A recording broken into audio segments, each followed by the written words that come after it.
even though this area is diverse, like I did not know how diverse it was until I went.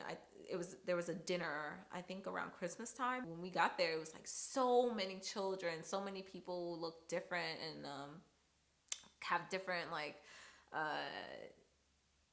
backgrounds and did different things, and I was shocked. Like I couldn't believe it. That has made me feel like, okay, like there's something worth trying, seeing like what's going on, like what's the fire that's bringing people together there.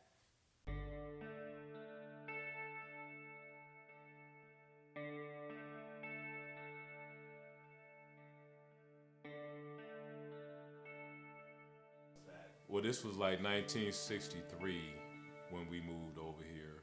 Coming up over here in the neighborhood was mostly Italians, and it gave me an opportunity to not necessarily deal with any negative racism, but everything was like open arm and friendly, and everybody got along, and that was the joyous part of my life coming up over here. Everything was at its peak, and then after the riots, things slowly kind of deteriorated, but there was still people that was kind of obligated to hold on and maintain things. And I've seen, blocks as close as Fisher, just totally, just houses just was dilapidated, people not caring.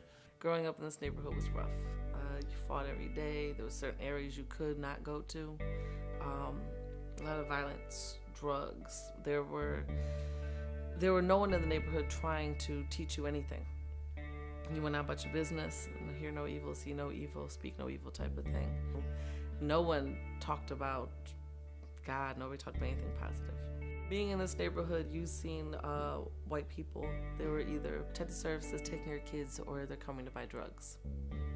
You didn't see them. You didn't see people in the neighborhood trying to do something good. In the year that I've spent here, I've noticed that, there's a really strong sense of community, but there's still a lot of cultural divides that exist. And I'm hoping that, like, through not just the Commons, but people moving into the area and it becoming more and more diverse, that through the relationships built, that there'll just be more trust and hopefully break down some of those barriers that exist between people right now. When we moved to this block, we were blown away by the welcome that we received from the neighbors. There are two families that have been here for about 50 years, maybe more, and they have raised their families next to each other. They're very large families, and so since then, several of the adult children have come back and purchased their own homes and have really taken good care of their homes in this block, and they care a lot about this piece of our neighborhood, both for themselves and for newcomers matter to them. I've lived here 8 years, and I've been blessed to come across a wide variety of people. So I think our community has great diversity, and with that, there's a lot of awesome just value that's brought to the table, from individuals that have traveled internationally to those that have never left the city. I think that it's a stepping stone to have people come into the neighborhood. That's one thing. But we need to have something where people are united together. The reason why Commons has been created is so that individuals that may have different desires and different backgrounds can come together, still be able to have a cup of coffee or experience a Christ-centered, clean environment where they can clean their clothes and do life together. Everything that MACC Development does through the Commons is going to be something that builds the community up, whether it's MACC Literature, MACC Sports, people needing assistance through the housing or legal aid that exists.